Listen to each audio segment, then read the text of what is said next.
News at 6 starts now. Aloha, everybody. Thank you for being with us tonight. Some North Shore homeowners are breathing a sigh of relief. Their home surviving another summer, but the winter surf isn't coming fast enough.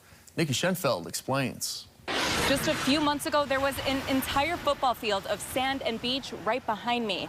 2 to 3 weeks ago, you could walk easily in front of these homes at Pupukea next to Ehukai. Today, it's about a 10-foot drop-off, and these homes are being threatened once again.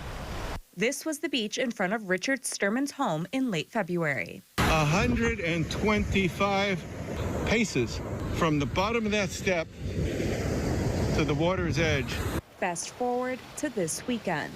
We've diminished to 3 feet, from 360 feet to 3 feet. Scientists and experts have been studying the trends for years. Powerful winter swells from the west or northwest hit the beach, and in the summer, small northeast trade swells push sand west towards Waimea. But a series of hurricane swells in 2018 put Sturman's home and his neighbors on the edge, literally. It was the worst erosion they'd ever seen. Some homeowners worked with the Department of Land and Natural Resources and added temporary measures to save their property. And the following summer, the DLNR authorized sand pushing to provide a buffer heading into the winter.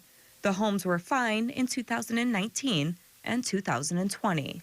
Sturman's neighbor, who has lived at Pupukea since 1957, says prior to 2018, the last time the erosion was that bad was the late 50s. And just a half mile down the road, the situation is critical.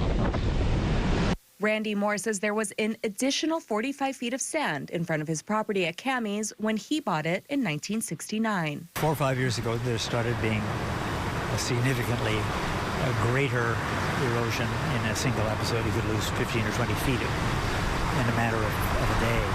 Experts say the erosion is getting worse and the sand isn't recovering. The erosion, when it does occur, it chews a little bit more landward than it did the year before. He says sand pushing and burrito bags are just putting a Band-Aid on a bigger issue. And foot traffic is also playing a role. You know, decadal scale events that might occur every 20 or 30 years now appear to be occurring every 5 years. And it feels like in certain places like Cammie's and Laniakea in particular, that it happens on a seasonal basis now where it's getting very close to the homes. Thousands of people stop at Laniakea every week, and the sand there and at Papailoa is also disappearing. And unfortunately, we have such a high volume of people walking down the beach, particularly in concentrated, beach right-of-ways. The waves don't have time to put the sand back up where it would naturally exist. Some homeowners believe their homes should be saved and are the last lines of defense before the ocean reaches the highway. Others argue the sandy beach shouldn't be threatened by seawalls and other measures, and should be around for the public to enjoy. The North Shore Sustainable Communities Plan is being updated. Eversol and others are looking into the shoreline issue, and preliminary results could come as soon as early 2022.